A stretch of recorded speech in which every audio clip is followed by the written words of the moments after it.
Good question. I am not sure. Very good. I'm not sure. Okay, make sure I'm not blinding anybody. Night vision. Yes, how you doing? Good, good. Right, have you seen any meteors? I haven't even looked yet. I did a camp this earlier today. Hike, sorry. I think we're going to need to borrow your location next year. All right. Sure. Yeah, it should be maybe later on it gets a little darker. Right? Yeah. Alright, so okay, so hello guys. Whoa. I'm using a red light. Hey, oh, you're on the stream. Yeah. All right. So yes, I'm live here at the event, the Star Party and Perseid Meteor Shower watch. I'm using a red light because I don't want to ruin anybody's night vision. But here, I do have a little setup actually to make it interesting because I do need some light. So first of all, there are a lot of people here, so I'll try and give you a little tour. Let me just talk to Nathan right now. So Nathan's the guy in charge here. He's setting this all, of course. Hey, how are you? Oh, hey guys, yeah. Hey, my partner in crime tonight. Yes, I have the laser. So let me pull out. Can you hold this for me? All right, here. Great. All right, so here we are, guys. So two things. I'm going to get her the laser. To point out celestial objects, it's helpful to have a green laser. So I have one here, and we've been making use of it. If I can pull it out of my pocket somewhere. Hey guys, how are you? So I bought this before they made them impossible to buy. So here we are. So green laser, and you won't be able to see this, but it actually looks as if we're pointing on the stars. So there it is. Handy, useful tool for astronomy. So here you go. Let me hand it over. Thank you so much. All right, so there we go. So I just handed over my green laser there. And too bad you guys can't see, but there it is. We're using it to point out the celestial objects, so you might see a little bit of it there. It's kind of hard. I don't know. You'd have to, shine it in the dome maybe. There. So you're seeing it. You're seeing it illuminate the dome right now. So that's the laser pointer we're going to be using. That green, bright green spot there. There you go. And to add to the vibe, because I knew kids would be here, I brought my own little special effect, which will help you guys see me, because obviously you're just going to see the darkness. If I can get it on here. And let me pull on it, if I can find it in my pocket.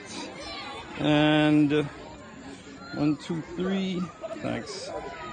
Oh, you can actually see a star there. Wow. Yeah, that's Venus. That's Venus. So this will allow you to... Oh, that's Venus right there. Okay, so there's Venus up in the sky right there. All right, great. So thanks. This will allow you guys to see me. It's a little yellow light that I have on me, so now we'll be able to identify me. So we'll take a little tour right now. I'll show you some of the equipment on. And here we have a lovely telescope. Could you say what you're looking at tonight? What are you guys looking at? Hi. Hey, how are you doing? Oh, hey, sorry. All right. What do you have it focused on? Jupiter. Jupiter. Oh, yeah. Nice. Okay, so that's a Jupiter right up there, ladies and gentlemen. You can see that little faint dot of light. All right. So, yeah, it's on Jupiter. See. So we're seeing 4 of the moons tonight. Alright, sorry, so I keep that light off. Came with my red light, so yeah, that way I won't be messing anybody's night vision up. Yeah. So we're seeing 4 of the moons tonight. Okay. Yeah. 4 of the moons of Jupiter. Do you know which ones? Can you name them? Io, Ganymede, Callisto.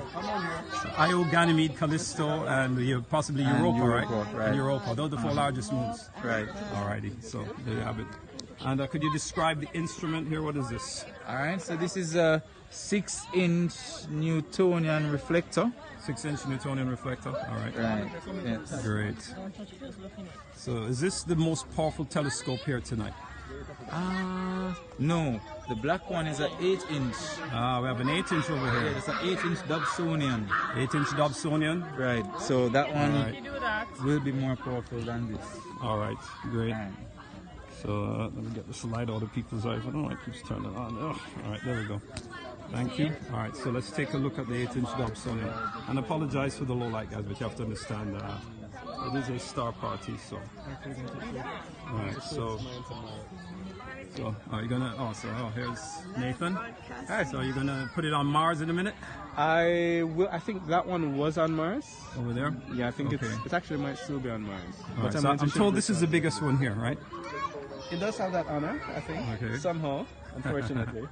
Alright. But yes, it's pointing on Venus.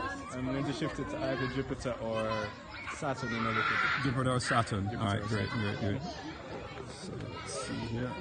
Will you be able to? You guys can see. Well, you know what? I can put a regular light on You it. were trying to look through the eyepiece. You know what? Let's see. You have it in focus. This is probably not a very good test. Alright. So let me show you here. This is the telescope at the moment that we're using here. Alright, so for those of you just joining us, this is a star party in Kingston, Jamaica at the Hope Zoo. We're at the Hope Zoo. And we're currently waiting for a little bit more darkness to start seeing if we'll see any of the Perseid meteors shoot across the sky.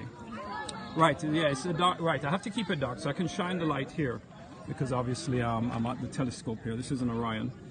So this is one of the tools here. And remember, this is part and parcel of the partnership with Camp Wakanda because we want to encourage science, technology, engineering, mathematics.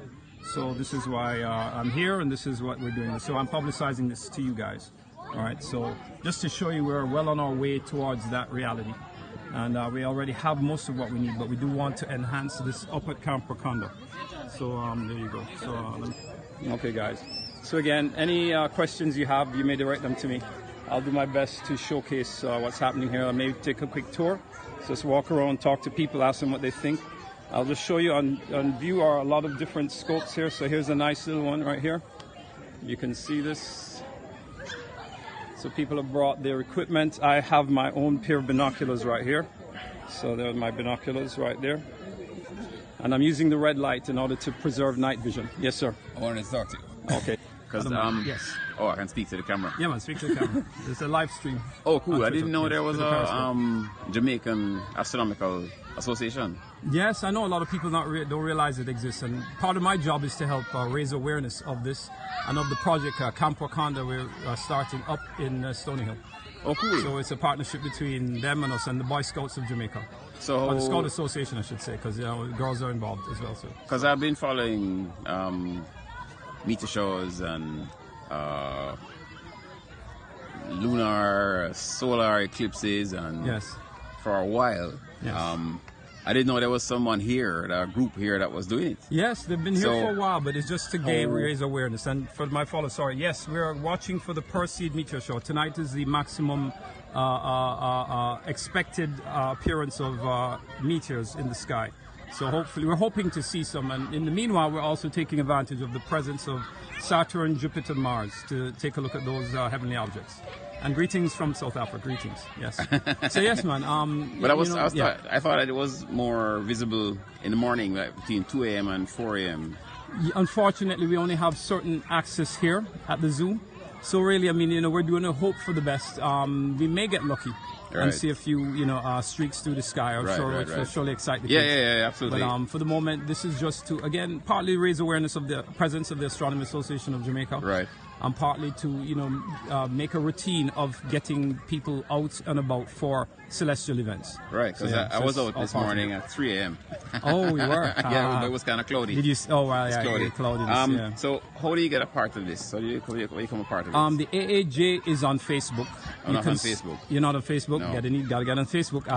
So anyway? You're avoiding it? No, well, just all the time. Okay, well, other than that, you may want to speak to Nathan. I don't know if they have a WhatsApp group, perhaps, or your WhatsApp. Yeah, there may be a WhatsApp group for it that you can join and get notified of events as they come about. Yeah, so you can direct me to Nathan, I'll be cool. Sure. Yeah, man, Nathan's right over. I think, where is he? Nathan, where is he? He's right. He's by this telescope. Here he is. All right, so we have a gentleman here who's a fan of astronomy, and I'm putting him in touch with you. He wants to know more about the association, when you guys meet, or you can find out about new events and such. So we're glad to link you guys together. Cool. We should check our Facebook page. Right, I'm not on Facebook. He's not on Facebook. No. Brilliant. You save so much time compared to the rest. Oh, really? Oh, okay. I can give you our email address. Our email address is jamaicaastronomy@gmail.com. So jamaicaastronomy@gmail.com. Okay, jamaicaastronomy@gmail.com. You also We're at the Hope Zoo in Kingston, Jamaica. Yeah. What else? We meet every last Tuesday of the month, usually. So you meet every last Tuesday of the month. In the Department of Physics. Department of Physics. Okay. University of the West Indies. The room changes. At the University of the West Indies. But if you send us an email and we have your email address, then we'll just send you an update or an advisory. So, and we have viewings pretty regularly, actually. So this actually, what was the decision? This was going to be our August meeting, or we're going to have? No, we're going to have an August meeting as well. Okay. So our next meeting, we're having this for the special occasion of the Perseid. So. Cool. Yeah, man. So now you're in touch. Don't forget to sign up. gmail.com. I could take an email as well. Yeah, sure. Yeah, man. Yeah. This is our PR. Okay, Mr. PR, Graham. Yeah, man. Okay, Barnesville, Dennis. Barnesville, yeah, man. Okay, great, guys. So glad to hook you up, man. Yeah, man. I've been a space enthusiast from as a kid. I told these guys my very first word was moon, pointing up at the moon. Yeah. So it's in my blood. Well, actually, you know, when they had this lunar eclipse that just gone, the one that was in 2015, I think. Yes. We were going up to Hollowell. So when we were going up to Hollowell at about 8 p.m., yes, everybody was coming down. So we got the full view of it. That's nice. Yeah, it's great. It was great. Yeah, man. That's a very memorable event there. Yeah. So. GR. All right, guys. 8. All right. So thanks, man. Yeah, man. Thanks too. Yeah, good luck.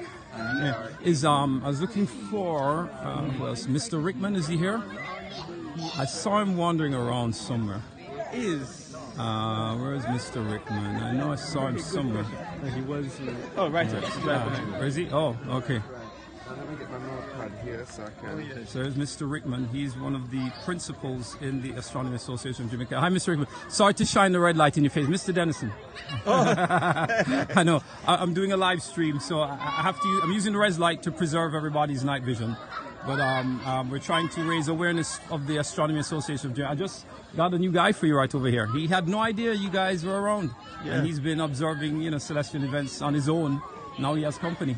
Yeah. So, could you speak to, I guess, your how long you've been with the association and maybe some of the big events you've done in the past? I have been in the association from before 1980. Before 1980, wow. Yeah. So, and we have looked into all the factors that they had. A man named Douglas Burke used to be president. Douglas Burke. And he lasted for about 20 years. 20 years, wow. Yes. As the president. As president, okay. he alone. And he was very strict and everything used to run quite smoothly. Yes. And then we had, his successor was Mr. Tony Wallin. Tony Wallin was his successor? He was from one of the Eastern Caribbean islands. Oh, okay, wow. Where he retired and then he died. Oh, okay. But since we came back, we set up back the association, we encouraged the movement of people in the university to join with us. And the cosmology department was actually shut down. And we had to fight with them to revive it. The cosmology department had to fight to bring it back. Yes. So now it's running quite nicely now. Because cosmology is my great love here. Yeah. Yes, I'm very versed in it. Yeah. Yeah. So that's great. So I know, are there any big plans for this year? For the any big events upcoming that people can attend? That you guys may have in the works or been thinking of? No, nothing at the moment. Well, we have the Space Week. Space Week, yes. And then we have observe the moon night. Observe the moon night. Good. Yes, this is done in September. October. In September. Okay. So, you know, there are a number of things that we have to try and do because yes, our foreign partners are expecting us to do it. Okay, so the AAJ is also connected with international groups. Oh yes, that you share information with, and the IAU and the IAU. Yes, and the AWB. AWB. Yes, Astronomers Without Borders. Oh, okay. Astronomers Without Borders, yes. Yes. And yes, for the question, yes, cosmology is a study all about the universe, yes. Yes. And as a whole subject, yes. So I sort of think of it as the physics of the universe and everything in it, yes. So I'm just answering questions as people pose them, yeah. What we're trying, our PR people now are doing, you can see by the crowd here. Yes, and there's, ladies and gentlemen, there's quite a crowd here. I'll try and interview a few people, but yes, we have at least maybe, I'd guess around maybe 75 to 100 people here. Just about right now, yeah. So it's quite a crowd here, a lot of children actually, which is good. We want to get the next generation, you know, sparked on science, technology, engineering, mathematics. So this is a great way to introduce them to that. So don't mean to take up your time, but we'd like to personally thank Mr. Rickman for the presentation to the Scout Association of Jamaica of a Galileoscope. Gotta say that right. Galileoscope, which is a telescope kit that would allow the kids to be able to understand the fundamentals of a telescope, how to put it together, how it works, etc. We have one down You have there. One put together down there? Focus on, okay. on Venus, but Venus has gone down now. So. Right. Okay. Wow. So I'll go and video that. Yes. I want you to come and look at it because. Yes, man. I will. You want to go up there? You see Dominic up there. Dominic's up there. And talk to her. Okay. And she has a 6-inch telescope up there. Okay. Where is she exactly? Straight ahead. Right beside the telescope. Right beside the telescope. Dominic. Yes. Okay. I'll go talk to her. So thank you, Mr. Rickman. We'll talk soon. Yes. All right, guys. So that's Mr. Rickman. He's one of the long-term veterans in the sun. Here. Let me just reverse this. And oops, I'm going to talk to Dominic right now. Spin the camera. Okay. So that was Mr. Rickman. He's one of the veterans in this thing. And I'm going to talk to Dominic right now. She's near a telescope somewhere over here, crowded with kids. Let me see if she's around. Yeah, you're welcome to Jamaica. Let me spin this. Okay, so this is a... Type, just turn. Okay, is Dominic here? I can't see. There's a gentleman right here just running this. Is that me? I'm not sure. I was sent over here to interview him. Oh. It looks good enough for me. He was just standing here. He's just here? All right. No, yeah. Oh, there you go. All right. Yes, sorry. Okay, just... we talked a little bit earlier. So could you explain again a little bit about this telescope, what you're looking at tonight? Okay. And, I'm trying to show you Saturn. Yeah, I like one. So this telescope uses an equatorial mount. Equatorial mount. Yeah. Could you explain a little bit about that? What's an equatorial? Because most of the people are watching are total novices to this. They have interest, but they have not had an opportunity to learn. So the equatorial mount is really based on the equator, because the equator. So based on your position from the equator is where you adjust your mount to, because you really want to use the equatorial mount to track across the sky. Okay. So you really want to, when you have a telescope mounted, you really want to make sure that it's facing north. Okay. So you see the dot in the middle? Heading over there. So the North Star, right? North Star. Okay, so she's shining the laser right now on the North Star. You will be able to see this, but this is part of the alignment of this telescope to allow for tracking, because as you know, the rotation of the Earth is going to move the position or the apparent position of the stars. So by having the equatorial mount correctly set, you can begin to make adjustments for that motion, correct? Yeah. And some of these telescopes have automated tracking devices, so they can automatically compensate for the motion of the planet Earth relative to the sky. Did I get that right? Yeah. All right. Yeah, man. A marks. So, okay, so now we're actually looking at Saturn through the telescope. But I don't know, is it shifted? It did Can you shift, see but it? he put it back. Oh, he did put it back? Yeah. And Saturn, ladies and gentlemen, is one of the most striking planets to observe, particularly because of the rings around it. So when you see the rings, you are unmistakably looking at something that is not typical of the night sky. And that's one of the reasons why very often when I do my own star parties, I start with Saturn, because that usually grabs the attention right away. sure you can see it, okay? Look again. You see the dots? Have they ever seen Saturn before? No. Oh, so it's the first time. Ah, Very all right. first It's time, always yeah. interesting. Yeah, because they're so used to just seeing dots of light, right? Yeah. In the sky. And they all think it's all stars up there. Right. Not realizing, well, one of the secrets to this, you have to explain that these planets don't twinkle, or they don't twinkle as much because of their closeness to the planet Earth. Stars are so far away that you wouldn't be able to make it out here. Again, the optic in this device simply does not have the brightness, the capacity to react to the light reaching it. I'd have to put on it a much bigger optical element to gather enough light for you to see a good image. So, Yeah. so there it is. Let's see. Can you get an image? I don't know. Very tricky. I know. As I was explaining, yeah, the elements in the iPhone and the cellular devices are just not powerful enough to discern the rings from the center. Yeah, a lot of kids are here. Too bad there isn't a bright light on. Like I said, it's about perhaps 100 people. I'd say is a fair estimate. 100, maybe 102. Is this one of the largest groups you've had for this event? Yes, because last year we had a star party at right here at this very location for Yuri's Night.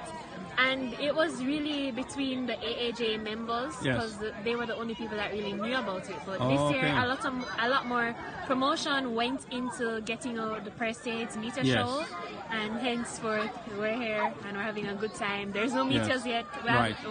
We haven't seen any, but there's a lot of children here and they're very interested. Yes. And there's a lot of grown people here and they're having a good time. Now, here's a question. Is there anything planned in sort of, in terms of like an organized speech, not speech, but explanation of what we're looking at in the heavens, what the information, I guess, around the Perseid Meteor Shower, that is actually the remnants of a comet, that the Earth is passing through the tail of a comet. So this is a little education for you guys. The reason why we would expect to see more meteors in the sky tonight than on another night is because the Earth is currently passing through the tail end of a comet, and usually remnants of the comet end up getting trapped by the Earth's gravity, fall into the Earth's atmosphere, and if they're not burned up in the upper atmosphere and they're of large enough size, then they'll make it down close enough for us to see them burn up in the lower atmosphere, because the atmospheric density increases the closer you get to the surface. So what may not necessarily burn up in the upper atmosphere, if it's large enough, will make it down lower, and we'll see them as a streaking star in the night sky. So just a quick explanation there. You were researching about Saturn and its moons last night, and the gas, right. There's a very interesting documentary that just came out about Jupiter and its relative mass and size, and the fact that it's more than likely the oldest planet in our universe right now. So I'll see if I can give you guys a view of Saturn, and let's see if I get this right. The optic. I don't know if anything's going to pop up here. Nah, not a lot. Is this still in there? It's probably up. It's moved. Yeah, it's moved. Let's see. Well, if she can recenter it, we'll try and put it back in. But let me see if I can interview some of our young children. Young sir, what do you think about this show tonight? Are you excited? Yes. Yes. Have you seen any of the planets yet? Which one have you seen? Jupiter. You've seen Jupiter? Did you see the big eye on Jupiter? Not so easy to see, right? Jupiter has an eye. It's a gigantic storm. You could fit several Earths inside that single storm. Jupiter has some of the most powerful radiation ever observed in the solar system. It's so deadly that if you were to just pass through it for half a second, you would be killed. Wow, right? But it's very interesting because it's almost all made of gas. Jupiter would float in a bathtub. That's funny. Yes. So have you seen Saturn yet and the rings? No. Well, guess what? You're in for a treat. It's right here. That's where we came. So come on in, but yes, got to be careful. Just rest your eye gently near it. If you touch it, then you can shift it. You can't see. Can you use a photo to capture the planet to attach it to? Yes, you can use a camera. However, part of the trouble with that is that the light levels are so low and the resolution is. You'd really need a very big telescope to be able to gather enough light to resolve an image that would be sharp enough and large enough for the the optical element in your cell phone to be able to see it. Typically, you get better pictures with a larger device, such as a digital SLR that has a big enough CCD to resolve such an image. So there are kits for that. They're pretty expensive, some of them. But if you're into that type of thing, it's worth it, you know, for those who are aficionados at that level. So, quiz. So, quick question: did you get to see the rings of Saturn? No. You haven't seen it yet? I haven't. Oh, okay. You got everybody's lined up for it. Not yet. He's gonna line it up in a minute. We haven't looked at it. Once he organizes it, then you'll be able to see it. You saw it? Yeah, I saw it. It's on the ring. You saw it? Yeah. What did you? Have you ever seen anything like that in your life before? Not really. So, is it surprising? What do you think? Well, what To know that that's a planet out there that actually is much closer than all the stars out there. Because when you look out into space, you're actually looking back in time. Anybody want to guess how many minutes it takes for the light to reach from Jupiter to us? You know, does anybody know? I got to leave that for homework, maybe. Every star you see out there, you're looking at it in the past. The space is a time machine. Because think about it. If I went across the field and I shone a light at you, and then I went twice the distance, do you think it would take twice the amount of time to reach to you? Sort of kind, right? It would make sense because with distance it takes time, right, for it to travel further. So in space we measure distances in what we call light years. So what do you think that means? If something takes 1 light year, that's the distance that blank travels in a year to reach us. What's the blank? That's right. So if you consider it, if a star is 1,000,000 light years away, how many years into the past are you seeing that star? 1,000,000 light years. It's a giveaway. It's 1,000,000 years in the past. Because it would take 1,000,000 years for the light to reach us. So anything you see right now, if you were to get in a super fast spaceship and travel there, 1,000,000 years would go by before you reached. By that time, let's say you saw a nice piece of cake up there. And you're like, I want to eat that cake. And you got in your super fast spaceship. If it took you 1,000,000 years to get there, would that cake still be there? No, I don't know. That'd be some amazing cake. All right. Yes, ma'am. When you look at like that cluster there, what is that there? The cluster, well, it's from that's over there. the bright object right there. That's Jupiter. You mean No. Let me see. Jupiter. I believe, yeah, that should either Jupiter or Mars. That's Mars, right? It is Mars, yeah. Right. The reason, right. Mars is extra bright tonight because there's a dust storm on it. And Mars dust is red. So it makes it look larger because it's reflecting more of the sun's light. Okay. And so, because we were noticing that one over there is red. Yes. And then there's another one over that side, which looks similar. So That, I believe, is Saturn. So that's Saturn maybe over there. Mars and Jupiter. Right, sorry, right. Correction. Mars, Jupiter, Saturn. Right. So over there is Jupiter. Yes. Okay. Yes. Because that one was whiter and that one was redder, and we're one. Right. The redder one is Mars for sure. Yeah. Okay. Yes, indeed. Sure. All right, guys. So let me see if I can walk around now. And here. So if you guys have any questions about the universe, you can ask me. I'll try to answer. It would be nice to do what I usually do is conduct an entire space show explaining the origins of the universe from the Big Bang to the present. I deploy little special effects on my laser, bright lights, to simulate new stars being born.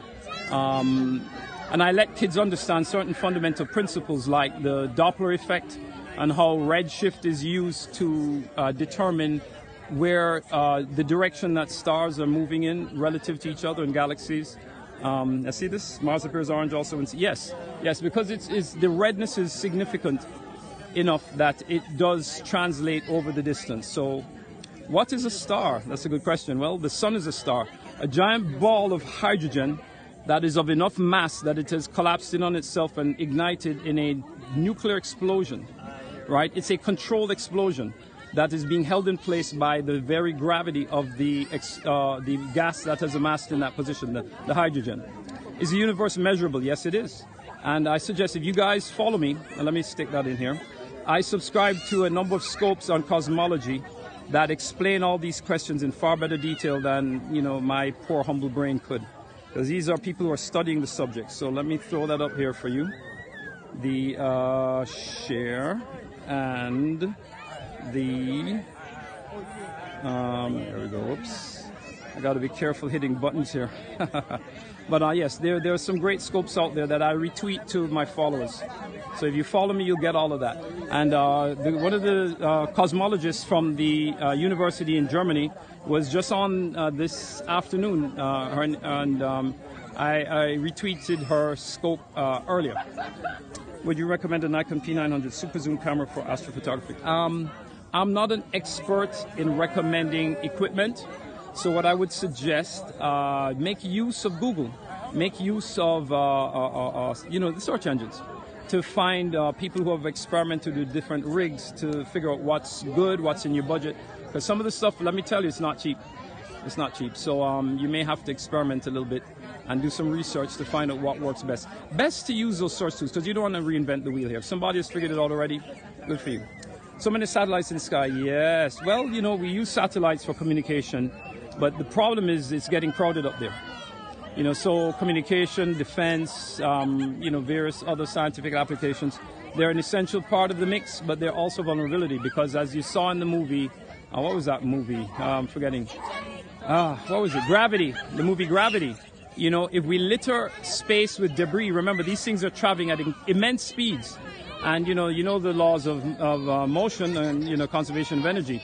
You know, something very small moving very fast, like a bullet, does a lot of damage. So these things are a threat to us leaving the planet and sending stuff into orbit or into outer space. If they get hit, it's going to create a lot of problems. This is why, you know, war in space is a huge mistake.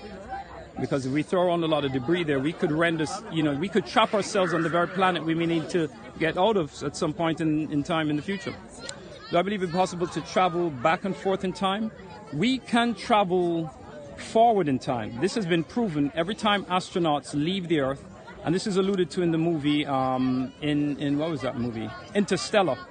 You know, big gravitational objects affect space-time, and they can alter, you know, the passage of time for the individual who moves close to a supermassive object, or, you know, a massive object in space.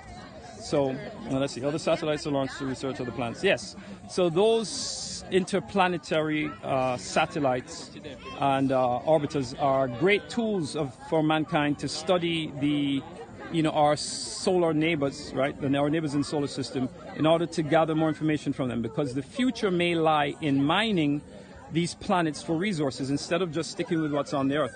So it's a very important tool, you know, for future development, you know, once we exhaust some of the resources here on planet Earth. And the sooner we do it, the better. You know, if we are able to set up a base on the moon, where the gravity is much less, it's far easier to launch from the moon to head into the asteroid belt to find vast resources. Because remember, it's Mercury, Venus, Earth, and Mars, and then the asteroid belt right there. So if you've seen the TV series, what was this, with the Belters and the Mars?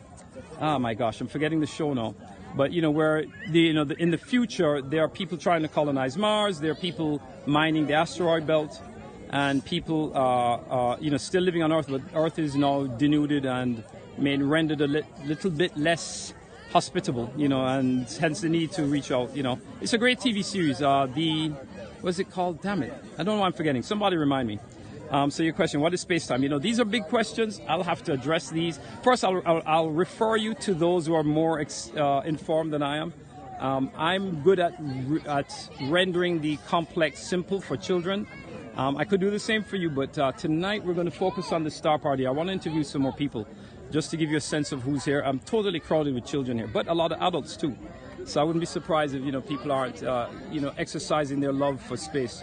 I mentioned before in a scope about the first time I saw Saturn, and I took my son to a star party in Queens at the top of York University. And I enrolled him in a NASA program that was conducted there as well. And one of the things that I found striking and very telling was that at this star party we were seeing Saturn was one of the planets on show, and I saw an elderly Guyanese gentleman. This is Guyana in South America, and I'm half Guyanese, just by the way. An elderly Guyanese gentleman who, you know, stood out from the crowd. You know, that was pretty much younger, and, you know, again, unusual to see such an old man there. And he took his time, he came to the telescope, he took a look at Saturn, saw the rings, you know, moved away, and I suspected he was crying, and I confirmed that when I got close enough to him. And I was like, sir, why the tears? And he told me that all his life growing up in Guyana, which is very rural, you know, compared to the rest of the Caribbean, and obviously with less light pollution, you see more of the heavens, he had always looked up and wondered what was out there. And it was his dream and great desire to learn more, but being stuck in a third world country, not having access to the resources and information, he never had the opportunity to learn more about the universe. And it is in his old years here at this opportunity that happened to pop up, you know, because he saw the, I guess, the announcement in the paper as I did, you know, that he was able to go there and to see something that he had been dreaming about his entire life. And, you know, honestly, I nearly cried myself. I thought that was just a wonderful story. And one of the reasons we should never, never, never underestimate the will, capacity, intent, love, desires of our fellow human beings. You know, the greatest scientists may be out there somewhere. And for simple lack of access, you know, we are lost. You know, his talents are lost to us as the human, you know, race, right? So you know, here I'm in Jamaica, but here we are, you know, at a wonderful star party, you know, in a third world country, pushing science, technology, engineering, mathematics as a tool to the future. This is part of why I'm doing Camp Wakanda, etc. So, am I saying there? The red face? Oh no.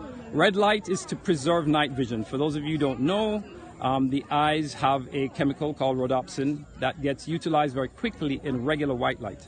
But red light does not deplete it as quickly, so you maintain your night vision, you're able to use the telescope. So, you know, I don't want to impact the view of people here, you know, trying to take in the celestial, you know, bodies on show by shining bright light, white light that is in their eyes. The red light may appear bright, but once it's away, your night vision returns immediately. So, I'm not Satan, but I am employing his red tool. All right. So I'm seeing your questions here. Can you see vapor or smoke rise from the tail of a meteor? The tail of a meteor is made visible by the solar wind, okay, and by sunlight. So typically in deep space, you would not see it. It would not be streaming away necessarily because there has to be a force impacting the meteor or the comet in order to see that. Well, meteors on Earth, yes. Let me correct that, sorry. A comet's tail you will only see when it approaches the sun because of the solar wind, the constant stream of particles, you know, being emitted by the sun, streaming out into the atmosphere, called the heliopause. So the heliopause actually, or I hope I'm getting this right. The heliopause actually is the area where the sun's influence wanes. And as humanity, we have sent an object that has passed that. I believe it was Mariner 2. Mariner 2 has left the solar system and is on its way into interstellar space. And let me see here. So, can you see the tail of a meteor? So a shooting star, you may see it if its own light is bright enough to illuminate it, or if some of the particles in it are ignited by friction with the lower atmosphere. Because as I explained earlier, the atmosphere becomes denser the lower you go. So when you see like the heat shielding on the space shuttle, for those who are old enough to remember that, and to remember how important it is, because it was a failure of the heat shield that destroyed one of the shuttles on re-entry.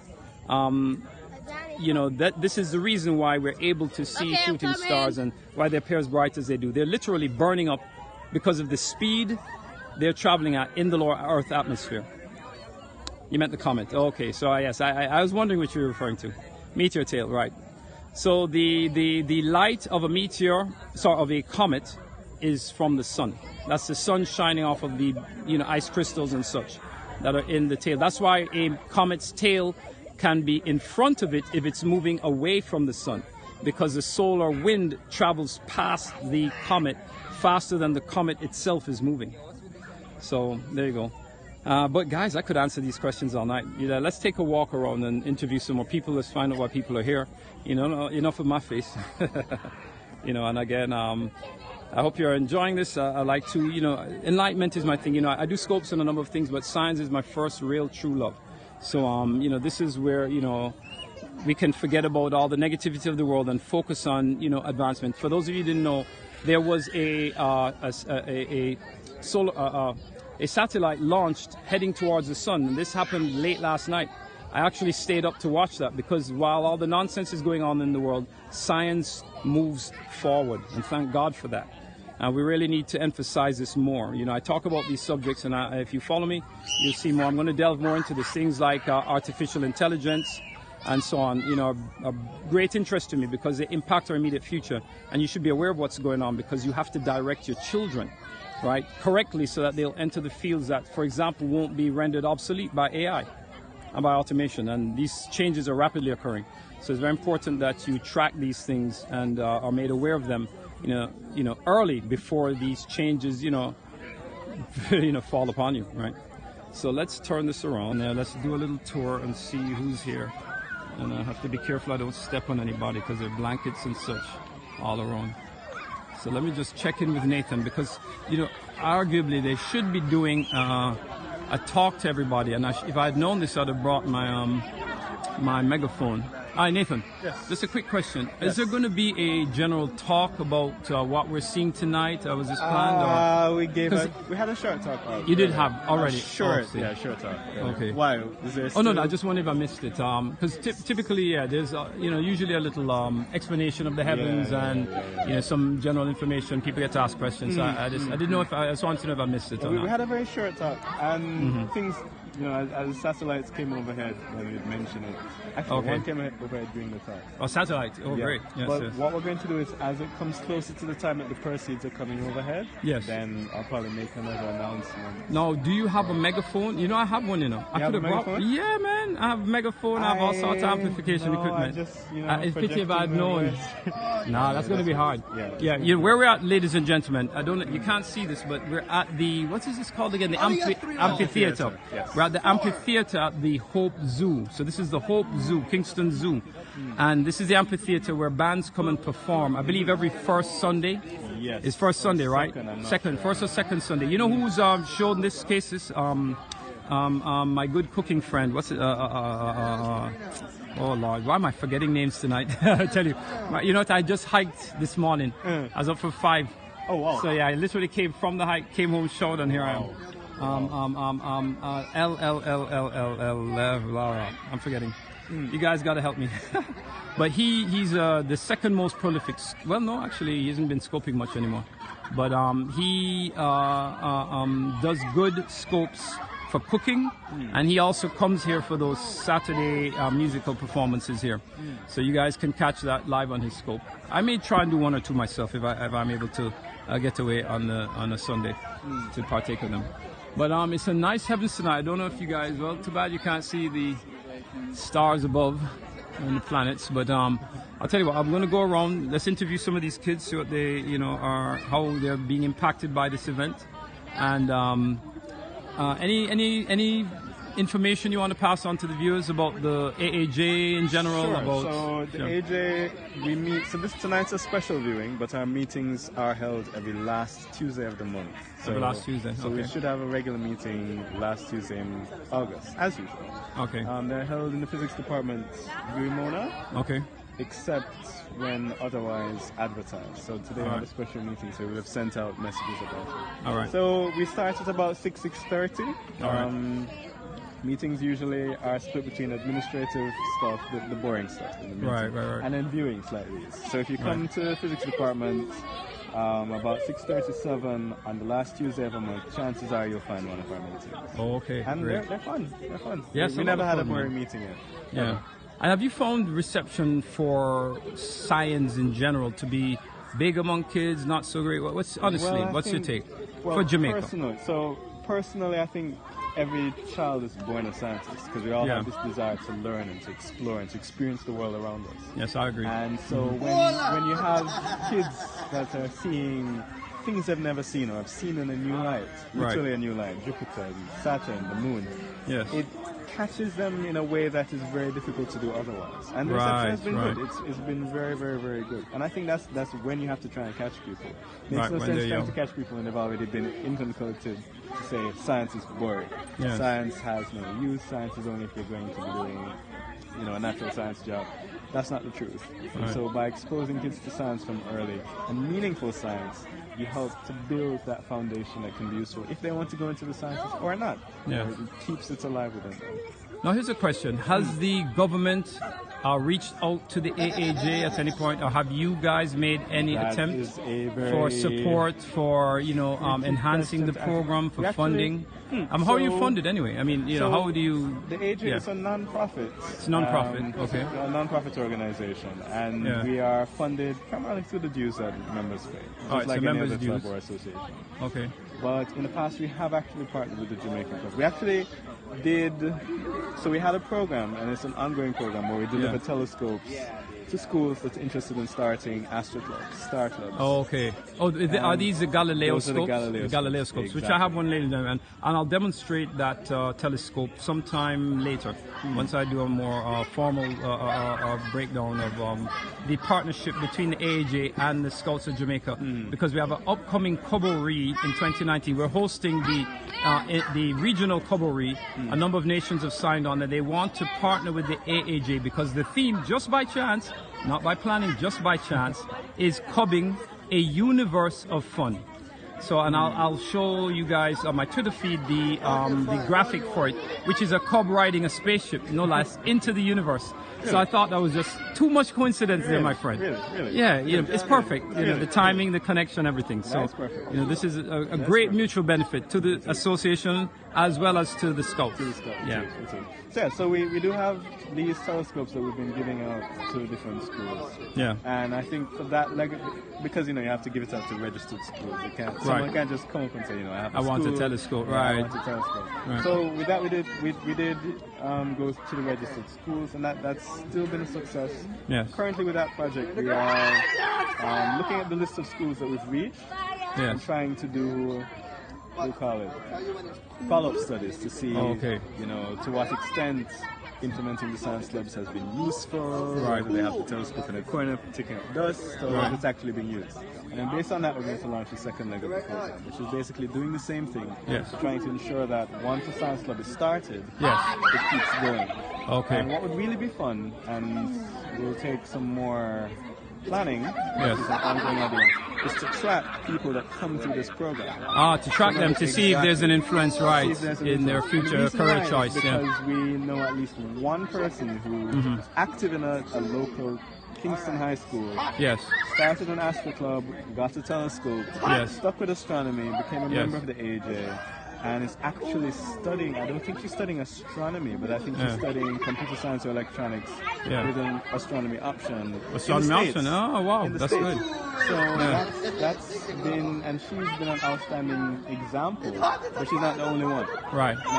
We've had Jamaicans that come to the high school system, heard about astronomy, heard about the AJ, decided to write an entry to a contest, off chance, write an essay, write about the stars, win a big prize, go overseas, and they get caught from that moment. So it would be good to track and see, first of all, if it's making a difference. Right. And if so, how we can better relate that back to the average person to say, your choices are not lawyer, engineer, doctor. Right. You have the option to go into astronomy. And I can tell you this, my own story parallels that. I had an uncle who had a telescope, and I pestered that guy, and I pestered that uncle, and I pestered him till he eventually gave in and gave me that telescope. And that was my first, semi-professional, if you would, tool for looking at the universe. And I've never looked back, and I've, made science a consistent part of my experience. Coming from Mona Prep, I was on science shows here, I was on TV, there was a TV show, I was actually a famous face on the street for the science stuff I did, As a matter of fact, we ran in a science competition where we beat the University of the West Indies, coming from Mona Prep. And this is in the Gleaner. I've got to go pay the subscription fee to dig that article up. My mom lost it, but we beat them, And I literally was on TV explaining chemicals and household chemicals and uses, and a whole sort of show was built around it.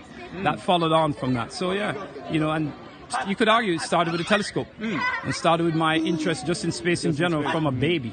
Because my first word was moon, so you know, yeah, man. So it definitely helps to have access to the stuff, no doubt about it. You know, there are children out there who, you know, with this spark will ignite a fire that can last a lifetime and direct a career, no doubt about it, man. So all right, thanks, Nathan.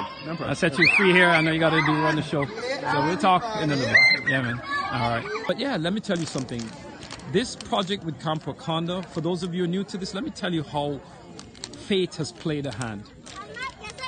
I have been looking, once I discovered that the Scouts needed a permanent site, I've been on the mission to find that. I had actually secured it right here at Hope Zoo, you know, or hoped to secure it, but it wasn't permanent because the land, which again is in my scope history and on, you know, my social media, is eventually going to be turned into a sports complex, like a gym. So it was only available for a limited time, but I figured, you know, I'll take whatever I can get.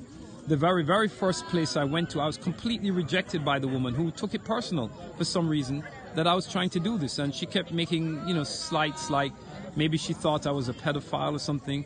And, you know, I went in my Scout uniform to try and impart the idea that I'm not just making this up, I'm committed. And I said, look, I'm in the uniform here. And she said, oh, well, anybody could buy that. And I'm like, do you really think I bought this uniform and earned these patches because... Oh, I don't know what's happening here. Oh, they just saw a meteor. Was that a meteor? Oh, wow. So, all right, I guess some luck here tonight, ladies and gentlemen. We just had our first meteor. Oh, man, 3 cheers for that. Okay. So it's beginning to happen. Yeah, sorry about jumping out on this, but yeah. Okay, so mission accomplished tonight. Thank God. Wow, just had the first meteor pop up. Oh, that's great. Wow. All right. Anyway, glad that happened because we weren't sure if we'd have that happen tonight. But, you know, you just got to keep your eyes open. You guys may be able to see, too. If you take your kids out tonight, spend some time. You might get lucky. This is the highest probability tonight for that to happen. So, just so you caught that, this is a showing of the Perseid Meteor Shower in Jamaica. We're trying to observe that. And apparently, we just had a sighting. So, yes. Anyway, back onto the story. So, all right, let me explain just how amazing this is as what has happened. I got rejected by that woman completely, dissed me to my face, basically showed me the door, okay? And I couldn't believe this. I'm like, this is for children, lady. She didn't want to hear it, so I left it at that. I'm still going to go for that place, you know, because I'm not a quitter. I'm a fighter. If it means forcing her out of her position and getting somebody else elected in there who will represent, you know, children, then that's what's going to have to happen. So I've not given up on that. But, you know, fate handed me something so much greater. Here is what happened. I managed to connect with the Hope Zoo again, totally by luck, stood in line, saw a lady there who was at the 2014 camp with me, an actress in Jamaica. I explained to her, you know, that I'm trying to, you know, get linked up with a place for Scouts. She told me she was connected to the Hope Zoo and that she was doing work here. And I was like, wow, well, the Hope Zoo is pretty much crawling distance from the place I got rejected from. Let's combine forces. So we came over, we met with the principals here. I, you know, parlayed the desire. They agreed with me, and thus a pact was formed. But the problem with the Hope Zoo is that it's run by committee, and need I say any more? Committees run by, you know what's going to happen. Tired in decision making and all this, and that's dragged on. So I didn't have much hope. It's still a possibility. You know, I only need the zoo to be the zoo for Scout purposes. The lady who's, you know, here from South Africa with her husband, helping with the animals and such, has told me that she will work with me exclusively to create these animal patches. So we're good with that. That's not a problem. But, you know, I need the land space. We need somewhere for the kids to be that's not too far, that's close enough to town. Because what they typically have to do is go set up in the far reaches of the country and then destroy everything when they're done and leave as if they were never there. So, you know, it's just a huge waste of effort, right, at the end of a one-week camp. And they've told me repeatedly this has been a problem for them. And I understood because we took great advantage of the camps in the United States that were offered by some rich, you know, benefactor, some multi-billionaire or whatever, who just said, here, take all these hundreds of acres and here's the money to build the structures on it and here's the money for staffing. And you know, you're lucky in America. And with that, I guess, I don't know. I will go by your cue. Should I continue or should I guess, wrap up here? Because I do need a drink. I've been talking my mouth into a desert.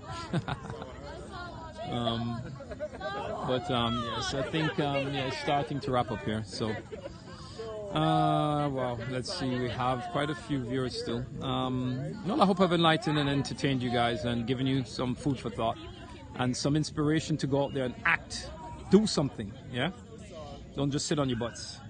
And I will be doing some scopes on learning Jamaican patois. I started a little bit, but I'll delve more into it. I did create or help to, participate in a Rasta patois dictionary compendium on the internet that I, again, have linked to my Twitter feed. So if you guys subscribe to my Twitter, you'll get all of that stuff. You can just go right through it. There's a lot of useful stuff there. I am a supporter of universal basic income. Let me point that out.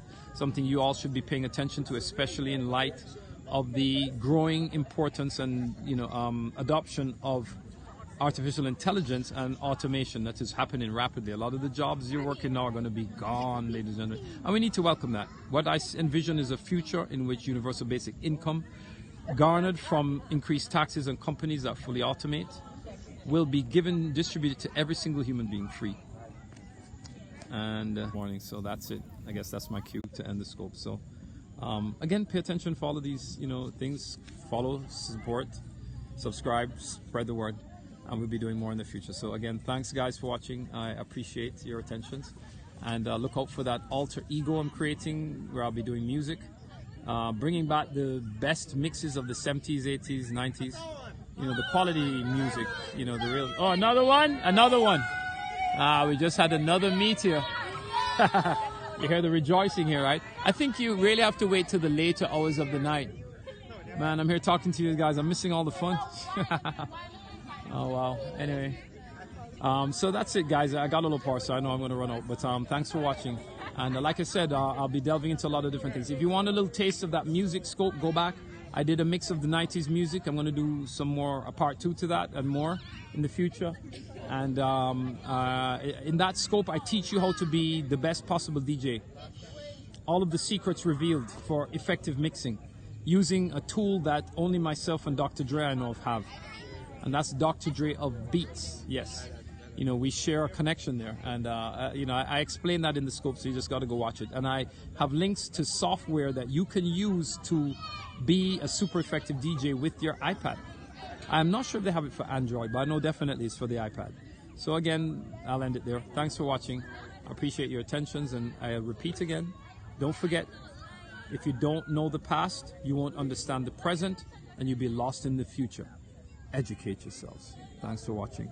Good night.